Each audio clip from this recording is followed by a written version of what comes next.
Students, last lecture में देखा था वीडियो अपना बीच में रुक गया था, वो कुछ तकनीकी खराबी आ गई थी। तो उसके पहले अपन ने 3 गुणधर्मों के बारे में डिस्कस कर लिया था। आवेशों के गुणधर्म में देखिए स्टूडेंट, कौन कौन से गुणधर्म देख लिए थे अपन ने। एक तो आवेशों की योज्यता, आवेशों को जोड़ना घटाना। दूसरा था आवेशों की निश्चितता कि वो आवेश वेग पर डिपेंड करता है या नहीं करता। और तीसरा था आवेशों का संरक्षण। आवेशों के संरक्षण के अनुसार अपन ने पढ़ा था कि आवेश, किसी भी निकाय का आवेश संरक्षित या नियत रहता था, और आवेश को न तो नष्ट किया जा सकता और न ही उत्पन्न किया जा सकता, केवल एक स्थान से दूसरे स्थान में रूपांतरित या स्थानांतरित किया जा सकता। चौथा जो प्रॉपर्टी की बात करें तो चौथी प्रॉपर्टी है इसकी आवेशों का क्वांटीकरण।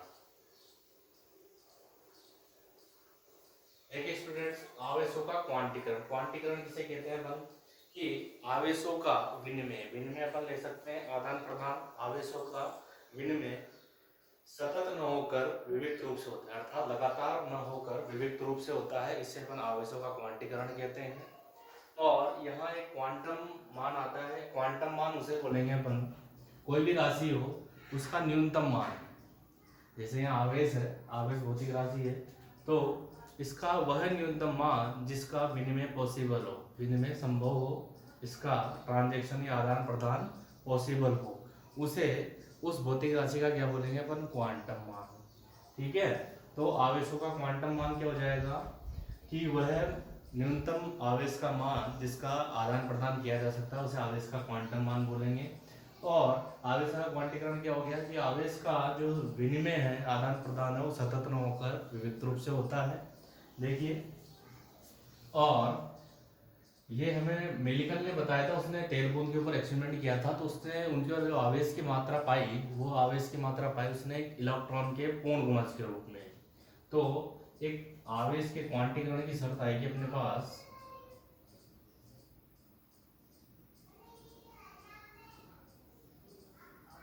शर्त कि जो इलेक्ट्रॉन का आवेश का विनिमय होता है वो इलेक्ट्रॉन के पूर्ण गुणज के रूप में होता है। अर्थात Q बराबर प्लस माइनस एन, यहाँ एन नंबर है, 1 2 3 डॉट डॉट डॉट, ई यहाँ पे इलेक्ट्रॉन है,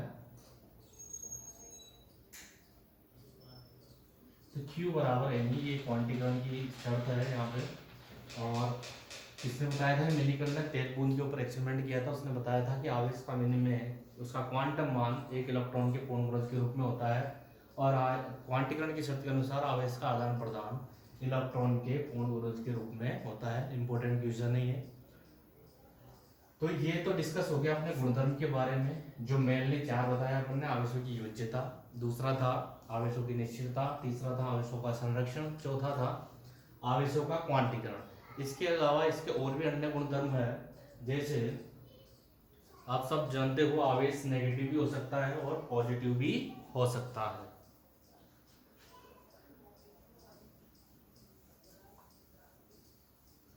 देखिए स्टूडेंट, सब जानते हो आप आवेशों के अन्य गुणधर्म। अन्य गुणधर्म में बात कर सकता हूं कि आवेश नेगेटिव भी हो सकता है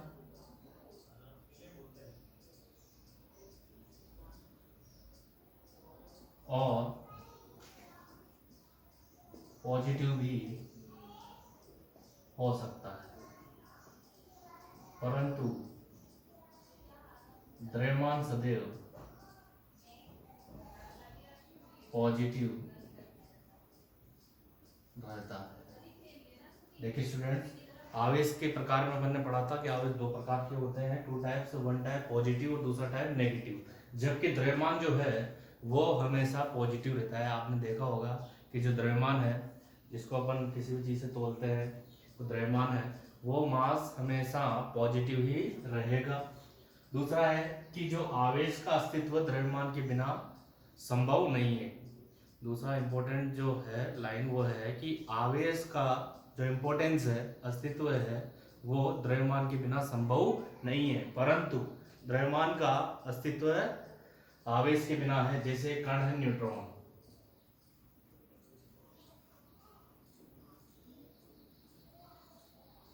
देखिए न्यूट्रॉन क्या रहता है स्टूडेंट्स, उदासीन, इसके ऊपर कोई आवेश नहीं रहता है, परंतु इसका द्रव्यमान, इस पर द्रव्यमान उपस्थित रहता है। इस प्रकार से अपन कह सकते हैं कि आवेश का द्रव्यमान के बिना अस्तित्व नहीं है, परंतु द्रव्यमान का आवेश के बिना अस्तित्व है। वो एग्जाम्पल देना चाहे तो अपन कौन सा हो जाएगा, न्यूट्रॉन, ठीक है। और एक अन्य प्रॉपर्टी हो जाएगी इसकी कि समान आवेश, समान प्रकृति के आवेश, कौन सा बल लगाएंगे आपस में, प्रतिकर्षण बल, एक दूसरे को दूर भेजेंगे, रिपल्सन होगा इनमें। और असमान प्रकृति के आवेश,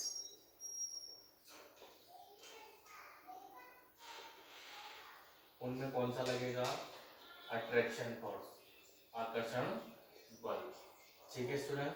समान प्रकृति की बात करें अपन तो ये दोनों पॉजिटिव पॉजिटिव ले सकते हैं या दोनों नेगेटिव नेगेटिव ले सकते हैं। इन दोनों में क्या होगा, रिपल्सन, प्रतिकर्षण लगेगा। जबकि असमान प्रकृति पॉजिटिव नेगेटिव या नेगेटिव पॉजिटिव, उन दोनों में हमेशा कौन सा बल लगेगा, आकर्षण बल। ये अन्य गुणधर्म हो गया। तीसरा देखिए कि अब मैंने आपको पहले भी बताया था कि एक स्थिर आवेश, एक स्थिर आवेश कौन सा क्षेत्र उत्पन्न करता है स्टूडेंट्स, विद्युत क्षेत्र। और उसको किससे प्रदर्शित करते हैं अपन, ई वेक्टर से। विद्युत क्षेत्र एक पॉजिटिव सदिश राशि है जिसकी डायरेक्शन पॉजिटिव से नेगेटिव की ओर होती है। और एक गतिमान आवेश, गतिमान आवेश उत्पन्न करता है विद्युत क्षेत्र के साथ साथ चुंबकीय क्षेत्र भी उत्पन्न करता है।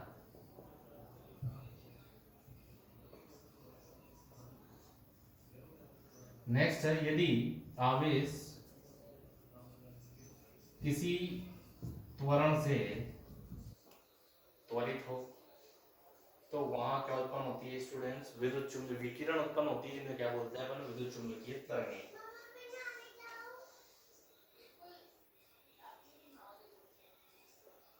ठीक है, तो अन्य प्रॉपर्टी में हमने पढ़ा, पहले आवेश नेगेटिव पॉजिटिव हो सकता है जबकि द्रव्यमान हमेशा पॉजिटिव रहेगा। दूसरा प्रॉपर्टी अपन कह सकते हैं कि आवेश का अस्तित्व द्रव्यमान के बिना नहीं है, परंतु द्रव्यमान का अस्तित्व आवेश के बिना पॉसिबल है। तीसरा है समान प्रकृति के आवेश, अर्थात पॉजिटिव पॉजिटिव नेगेटिव नेगेटिव एक दूसरे से क्या करेंगे, प्रतिकर्षण। और असमान प्रकृति के अर्थात पॉजिटिव नेगेटिव आपस में क्या करेंगे, आकर्षण बल। स्थिर आवेश हमेशा कौन सा क्षेत्र उत्पन्न करेंगे, विद्युत क्षेत्र, जिसके बारे में अपन चैप्टर में आगे पढ़ेंगे, इसी चैप्टर में। दूसरा है गतिमान आवेश का उत्पन्न करेगा विद्युत क्षेत्र और चुंबकीय क्षेत्र। और लास्ट है, यदि उसकी गति क्या हो, त्वरण, त्वरित हो, त्वरित मतलब किसी त्वरण से वो गतिमान हो तो उसमें क्या उत्पन्न होंगे, विकिरण। उन विकिरणों को क्या नाम दिया है हमने, विद्युत चुंबकीय तरंग, ठीक है। और मैंने आपको पहले भी बताया था कि आवेश गति से प्रभावित नहीं होता, लेकिन आवेश का द्रव्यमान गति से प्रभावित होता है। वो किसके अनुसार प्रभावित होता है, आइंस्टीन ने एक समीकरण दी थी अपन को, m बराबर m0 upon √1 minus v² upon c²। ये अपन ने पहले भी डिस्कस किया हुआ है। और एक इम्पोर्टेंट बात है कि जैसे अपन एक डेफिनेशन देते हैं कि विद्युत धारा किसे कहते हैं, तो आवेश प्रवाह की दर को हम विद्युत धारा कहते हैं। तो बेसिकली धारा किससे प्रभावित होती है, धारा उत्पन्न होती है, धारा उत्पन्न होने का कारण एक आवेश के प्रवाह से होती है, ये स्थिर आवेश के कारण नहीं होती है। क्लियर है, धारा की उत्पत्ति किससे होगी, जब आवेश प्रवाहित होगा, आवेश गतिमान होगा। एक स्थिर आवेश के कारण विद्युत क्षेत्र उत्पन्न होता है, विद्युत धारा उत्पन्न नहीं होगी। ओके स्टूडेंट्स, तो ये अपने सारी प्रॉपर्टीज अपन ने अच्छी तरह से पढ़ लिया। एक बार स्क्रीनशॉट या जो स्टूडेंट्स नोट कर रहे हैं उनको नोट कर लो।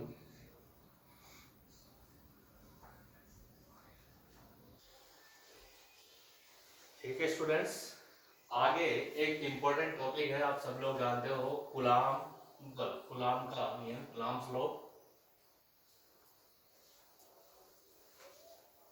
ये सब बेसिक चीजें अपन ने कंप्लीट कर चुके हैं। अब मेनली टॉपिक आ रहा है अपने, पहला है कूलाम्स लॉ, कूलाम का नियम।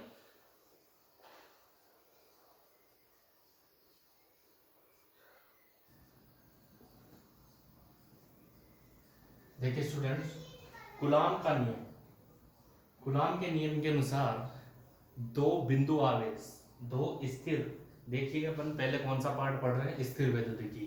तो यहाँ आवेश की क्या कल्पना करनी है अपन को कि आवेश हमारा स्थिर है एक जगह, तो दो स्थिर बिंदु आवेशों के मध्य लगने वाला बल, चाहे वो बल आकर्षण भी हो सकता है और प्रतिकर्षण भी हो सकता है, ये किसके अनुसार लगेगा, आवेशों की प्रकृति के अनुसार। तो दो स्थिर बिंदु आवेशों के मध्य लगने वाला बल उन दोनों आवेशों के द्रव्यमान के समानुपाती, द्रव्यमान के गुणनफल के समानुपाती और उन दोनों आवेशों के बीच की दूरी के वर्ग के व्युत्क्रमानुपाती होगा। देखिए यहाँ डायग्राम से समझते हैं अपन, दो बिंदु आवेश ले लेते हैं, पॉजिटिव Q और दोनों समान प्रकृति के आवेश ले लिए अपन ने, पॉजिटिव Q और दूसरा ले लिया पॉजिटिव Q। इन दोनों की डिस्टेंस जो है वो ले लिया अपन ने R, ठीक है। अब देखिए ये दोनों पास में स्थित है, R दूरी पर स्थित है, इन दोनों के मध्य समान प्रकृति के आवेश है, तो इन दोनों के मध्य कौन सा बल लगेगा, प्रतिकर्षण बल। इसके कारण इस पे बल लगेगा, वो लगेगा इधर लगेगा, और इसके कारण इस पर लगने वाला बल इधर लगेगा, ठीक है स्टूडेंट। कौन सा बल लग रहा है यहाँ, प्रतिकर्षण बल। क्यों लग रहा है, क्योंकि समान प्रकार के आवेश है, ये इसको इधर बल लगाएगा, इसके कारण इस पे बल की डायरेक्शन क्या रहेगी, बाहर, ठीक है। और इनके मध्य की दूरी कितनी है, R। तो इस कूलाम के नियम अनुसार इसने बोला कि इन दोनों बिंदु आवेशों के मध्य लगने वाला आकर्षण बल या प्रतिकर्षण, या कौन सा बल लग रहा है, प्रतिकर्षण बल। तो प्रतिकर्षण बल इन दोनों आवेशों के परिमाण के गुणनफल के समानुपाती, इसको ले लिया अपन ने Q1, इसको ले लिया Q2, इसको ले लिया Q1, इसको Q2। माना कि पहला आवेश Q1 है और दूसरा आवेश Q2 है। तो कूलाम के अनुसार क्या कह रहा है कि दोनों आवेशों के परिमाण के गुणनफल के समानुपाती, तो लगने वाला बल क्या ले लिया, F प्रोपोर्शनल क्या हो जाएगा, Q1 Q2, ठीक है स्टूडेंट्स। लगने वाला बल दोनों आवेशों के परिमाण के समानुपाती, दोनों आवेशों के परिमाण के गुणनफल के समान, Q1 इंटू Q2, और समानुपाती अपन ने F कर लिया। दूसरा क्या था, इन दोनों के बीच की दूरी के वर्ग के व्युत्क्रमानुपाती, तो क्या हो जाएगा, A proportional 1/r², A proportional 1/r² व्युत्क्रमानुपाती है। और इनको संयुक्त रूप से लिखूं मैं तो क्या हो जाएगा दोस्तों, Q1 Q2 upon R², Q1 Q2 upon R²। और यदि इसको खोलता हूं मैं तो एक नियतांक लेंगे अपन K, Q1 Q2 upon R²। यहाँ K क्या है दोस्तों, समानुपातिक नियतांक,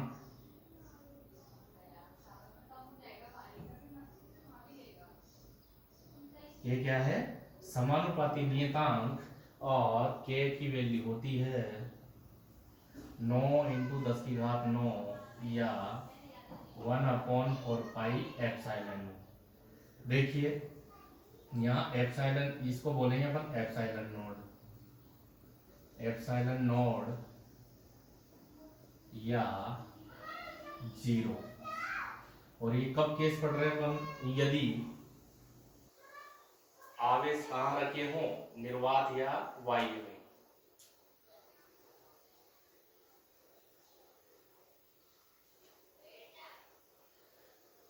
तो दोनों, ये तो कूलाम के नियम जो स्टेटमेंट है उसके अनुसार अपन F प्रोपोर्शनल Q1 Q2 और F प्रोपोर्शनल 1/r², इसको कंबाइंड में लिखा अपन ने तो F proportional Q1 Q2 upon R²। जब इनको समानुपाती खोला अपन ने तो एक K नियतांक आया। और यहाँ अपन कल्पना कर रहे हैं कि यदि दोनों जो बिंदु आवेश है कहाँ रखे हुए, निर्वात या वायु में, वहाँ K की वैल्यू क्या हो जाएगी, 9 × 10⁹, और इसकी वैल्यू क्या है, 1/4 पाई एप्सिलॉन। K की वैल्यू क्या है यहाँ, 1/4 पाई एप्सिलॉन नॉट, और इसकी वैल्यू कितनी होती है, 9 × 10⁹।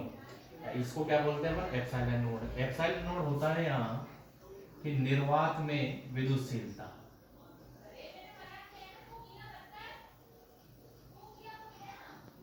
निर्वात में विद्युतशीलता, विद्युतशीलता का मतलब यही है कि उसमें कितने विद्युत की मात्रा है, एक कैपेसिटी होती है, क्षमता होती है, उसी को क्या बोलेंगे अपन, निर्वात में विद्युत की मात्रा, विद्युत क्षेत्र की मात्रा, उसमें बोल देंगे अपन निर्वात की विद्युतशीलता।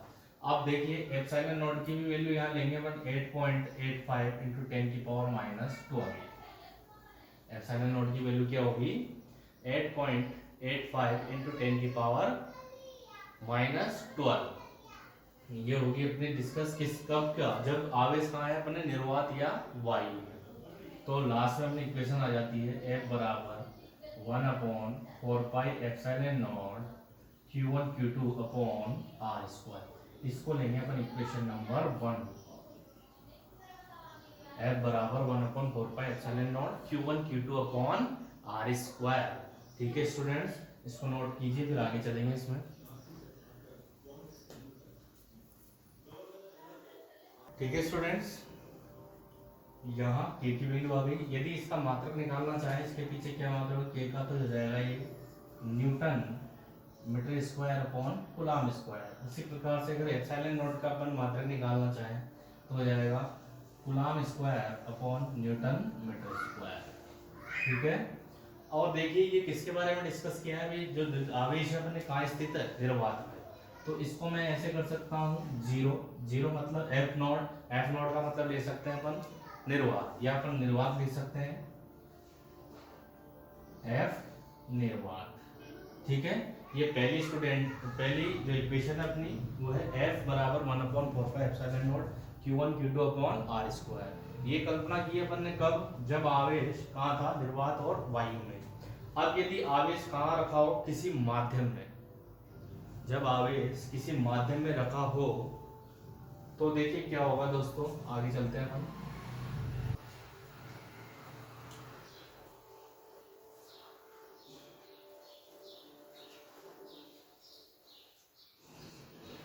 यदि आवेश निर्वात में हो तो देखिए क्या हो जाएगा, समीकरण नंबर 1 से, समीकरण नंबर 1 से अब क्या लेंगे अपन, एफएम बोले तो अपन, एम का मतलब मीडियम बोले तो माध्यम, तो माध्यम में क्या हो जाएगा 1/4πε Q1 Q2 अपॉन R²। यहाँ पे एप्सिलॉन जो है वो जो भी माध्यम में रख रहे हैं हम उसकी विद्युतशीलता होगी। एप्सिलॉन क्या हो जाएगी, जिस भी माध्यम में हमने आवेश को रखा है उसकी विद्युतशीलता। तो यहाँ इक्वेशन नंबर 2 आ गई अपनी, एफएम बराबर क्या आ गया 1/4πε Q1 Q2 अपॉन R², जहाँ एप्सिलॉन बराबर क्या हो जाएगा, माध्यम की विद्युतशीलता। देखिए एक अलग वर्ड आएगा अपने पास, आपेक्षिक विद्युतशीलता। आपेक्षिक विद्युतशीलता या उसे बोल सकते हैं अपन परावैद्युतांक, या उसको बोल सकते हैं अपन परावैद्युतांक। और इसका जो इसको प्रदर्शित कर रहे हैं वो एप्सिलॉन नॉट से करते हैं, और इसकी वैल्यू जो होती है वो होती है आपेक्षिक विद्युतशीलता की, कि माध्यम की विद्युतशीलता और निर्वात की विद्युतशीलता, माध्यम की विद्युतशीलता और निर्वात की विद्युतशीलता के अनुपात को क्या बोलेंगे अपन, आपेक्षिक विद्युतशीलता। अर्थात अगर फॉर्मूला निकाले तो क्या हो जाएगा, एप्सिलॉन आर बराबर एप्सिलॉन अपॉन एप्सिलॉन नॉट। इसलिए यहाँ पे यदि एप्सिलॉन बराबर हो जाएगा तो क्या हो जाएगा, epsilon naught into epsilon R. इस एप्सिलॉन की वैल्यू की कहाँ रख देंगे अपन, वैल्यू समीकरण नंबर 2 में। तो समीकरण नंबर 2 से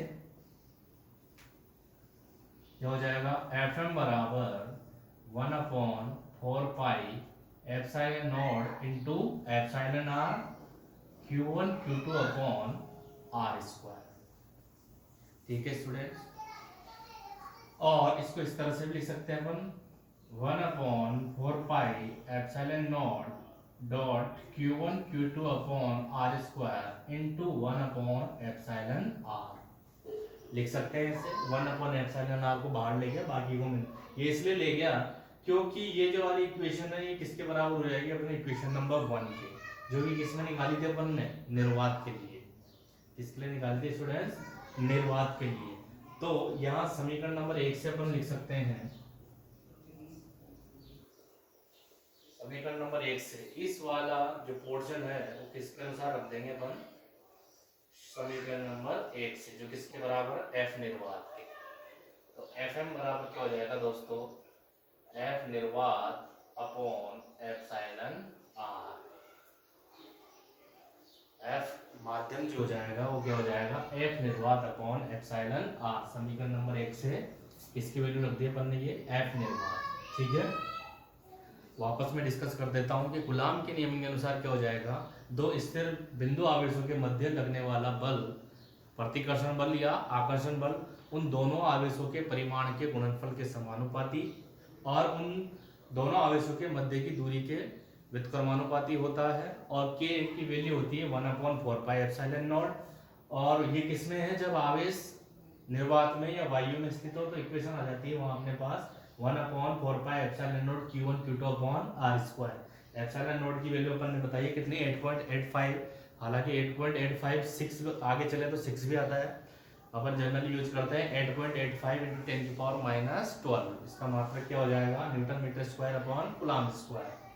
तो यदि, और इसके बाद अपन डिस्कस किया, यदि आवेश माध्यम में हो, निर्वात के लिए पहले डिस्कस कर चुके थे अपन, यदि आवेश कहाँ हो, माध्यम में, तो माध्यम में होगा तो उसका उसी माध्यम का पराविद्युत होगा, वो क्या होगा, एप्सिलॉन। तो यहाँ पहले निर्वात के लिए निकाला था, एम किसके लिए ले रहे हैं अपन, माध्यम, मीडियम के लिए। तो यहाँ एप्सिलॉन नोट की जगह क्या आ जाएगा, एप्सिलॉन, जो कि क्या हो जाएगा, माध्यम की विद्युतशीलता q1 q2 upon R square. और आपेक्षिक विद्युतशीलता, कई बार डेफिनेशन पूछ लेता है एग्जाम में, आपेक्षिक विद्युतशीलता या पराविद्युतांक को परिभाषित कीजिए। तो इसकी सिंपल सी डेफिनेशन है कि माध्यम की विद्युतशीलता और निर्वात की विद्युतशीलता के अनुपात को क्या बोलेंगे अपन, आपेक्षिक विद्युतशीलता या पराविद्युतांक। अर्थात एप्सिलॉन आर से रिप्रेजेंट करते हैं इसको, तो एप्सिलॉन आर बराबर epsilon upon epsilon note. Epsilon बराबर क्या हो जाएगा, एप्सिलॉन नोट इनटू एप्सिलॉन। ये वाली वैल्यू कहां रखेंगे अपन, समीकरण नंबर 2 में एप्सिलॉन की जगह एप्सिलॉन नोट इनटू एप्सिलॉन। इस वाली इक्वेशन को इस तरह से लिख सकते हैं आराम से, अलग अलग कर लिया इसको। और ये वाली इक्वेशन हमें किसमें मिल रही है, निर्वात में। तो यहाँ निर्वात वाली वैल्यू लिख देंगे अपन, एफ एम बराबर हो जाएगा एफ एम बराबर एफ निर्वात अपॉन एप्सिलॉन आर। ठीक है, देखिए अपन ने इसका डायग्राम बनाया था कि यहाँ दो प्रकार के बल लगते हैं, समान प्रकृति के होंगे तो प्रतिकर्षण लगेगा, और असमान प्रकृति के होंगे तो कौन सा लगेगा दोस्तों, आकर्षण बल। इसके कारण बल इधर लगेगा, लगने वाला बल जरूर परिमाण में बराबर रहेगा क्योंकि दोनों का गुणनफल बराबर रहेगा और दूरी भी बराबर रहेगी। तो एक चीज नोट कीजिए, चाहे आकर्षण बल लगे या प्रतिकर्षण बल लगे, ये बलों की क्रिया रेखा सदैव एक ही होगी। कौन सी होगी, ये वाली। इन दोनों बलों की क्रिया रेखा क्या होगी, एक ही होगी, और दोनों आवेशों को मिलाने वाली रेखा की अनुदिश होगी। जो इन बलों की क्रिया रेखा होगी वो कौन सी होगी, दोनों आवेशों को मिलाने वाली रेखा के अनुदिश होगी। इसलिए कौन से होंगे, केंद्रीय बल भी कहलाते हैं। इसलिए क्या होते हैं, संरक्षी बल होते हैं। संरक्षी बल अपन जानते हैं, नियम कहाँ से पढ़ा है अपन, संरक्षी बल किसे कहते हैं, जिनमें ऊर्जा की हानि, एनर्जी लॉस नहीं होता हो, उन्हें अपन क्या बोलते हैं, संरक्षी बल। और एक और चीज नोट कीजिए यहाँ पे, जैसे कोई आवेशों का समूह है तो एक आवेश के कारण अन्य आवेश पर लगने वाला जो कूलम्ब बल है वो उसके आसपास उपस्थित अन्य आवेशों पर प्रभावित नहीं होता, अर्थात उनकी उपस्थिति से और उनके एब्सेंस से उनको कोई प्रभाव नहीं पड़ता है। एक आवेश से दूसरे आवेश के कारण लगने वाले कूलम्ब बल प्रतिकर्षण भी हो सकता है और आकर्षण बल भी हो सकता है। ठीक है स्टूडेंट्स, नोट कीजिए इसे।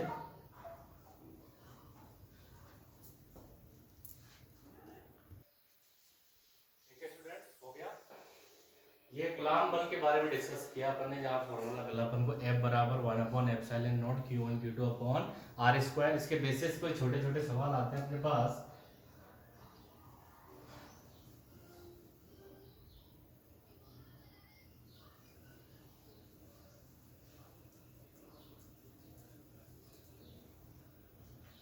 देखिए, यदि मैं कहूं, इस तरह के क्वेश्चन पूछा जा चुका है पहले भी, कि यदि आवेशों के मध्य दूरी आधी कर दी जाए तो कूलाम बल में क्या परिवर्तन होगा। ठीक है, देखिए आपको लैंग्वेज के रूप में सवाल दिया है, यदि आवेशों के मध्य दूरी आधी कर दी जाए, आवेशों के मध्य दूरी आधी कर दी जाए तो कूलाम बल में क्या परिवर्तन होगा। सबसे पहले तो हमें नेचुरल कूलाम बल का फॉर्मूला लिखना है, जिसके अनुसार क्या होता है, F बराबर के Q1 Q2 upon R square. इसको देखिए equation number 1, equation number 1 natural Coulomb बल का फॉर्मूला लिख लिया अपन ने, जो अभी भी निकाला है। और अब ये कह रहा है क्या चेंजेस कर रहा है इसमें, दूरी को आधा कर रहा है। माना कि वही Q1 ये रहा और Q2 ये रहा, इन दोनों की दूरी कितनी थी, r। अब यहाँ r को क्या कर रहा है, ये आधा कर रहा है, अर्थात r/2, इनकी दूरी कितनी रह जाएगी, बीच में नहीं आएगा, r/2। तो यहाँ r बराबर क्या हो जाएगा, परिवर्तनशील बल को क्या बोल देंगे अपन, F डैश। तो दूरी आधी कर देंगे, r बराबर क्या हो जाएगा, r/2 का होल स्क्वायर। तो इसको खोलेंगे तो क्या बन जाएगा, ये के Q1 Q2 upon R square by 4। 4 कहाँ चल जाएगा दोस्तों, ऊपर आ जाएगा 4k Q1 Q2 upon R square. और F बराबर के Q1 Q2 upon R square. तो समीकरण नंबर 1 से, समीकरण नंबर 1 से क्या हो जाएगा दोस्तों, F डैश बराबर 4F, F डैश बराबर 4F। देखिए कैसे है, F डैश बराबर क्या है, 4k Q1 Q2 upon are. इस वाली वैल्यू की जगह क्या रख सकते हैं अपन, F, जो कि हमारा पहले से कूलाम बल था। ये कौन सा बल है कि अपन ने दूरी आधी कर दी, उसके बाद कूलाम बल पे क्या परिवर्तन होगा। तो क्या परिवर्तन होगा, कितना गुना हो जाएगा, 4 गुना। कितना गुना हो जाएगा स्टूडेंट्स, 4 गुना। ठीक है, तो इस तरह के क्वेश्चन आ जाते हैं। अब यदि मैं कहता हूं, नोट कीजिए इसे,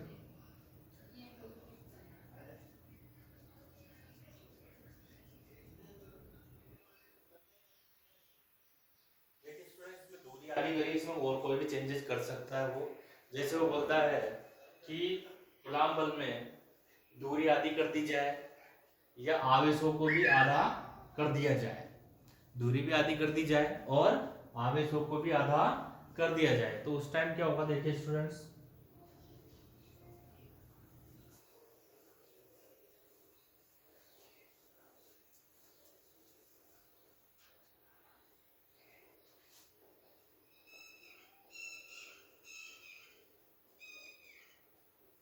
दूरी आधी कर दी जाए और आवेशों को भी आधा कर दिया जाए, तो कूलाम बल में क्या परिवर्तन होगा। ठीक है, तो अब क्या कह रहा है, नेचुरल जो फॉर्मूला होता है क्या होता है अपना, कि Q1 Q2 upon R square. अब क्या कर रहा है, ये आवेशों को भी आधा आधा कर दिया और दूरी को भी कितना कर दिया, आधा कर दिया। तो क्या कर देंगे अपन यहाँ, F बराबर Q1 upon 2 Q2 upon 2 upon r/2 का होल स्क्वायर। तो कितना हो जाएगा दोस्तों, ये के Q1 Q2 अपॉन 4 इंटू इसको ले जाएंगे ऊपर, तो 4 अपॉन आर स्क्वायर। 4 से 4 गया, तो क्या बच गया, परिवर्तन वाला F डैश क्या बच गया अपने पास, के Q1 Q2 upon R square. अर्थात F डैश बराबर है, F डैश बराबर F, अर्थात यदि दूरी भी आधी कर दी जाए और आवेशों का मान भी क्या कर दिया जाए, आधा, तो कूलाम बल में कोई परिवर्तन नहीं होगा, क्योंकि F डैश बराबर क्या आ गया, F। इसमें कोई प्रभाव नहीं पड़ेगा यदि दूरी भी आधी कर दी जाए और आवेशों का मान भी आधा कर दिया जाए। नोट कीजिए इसे।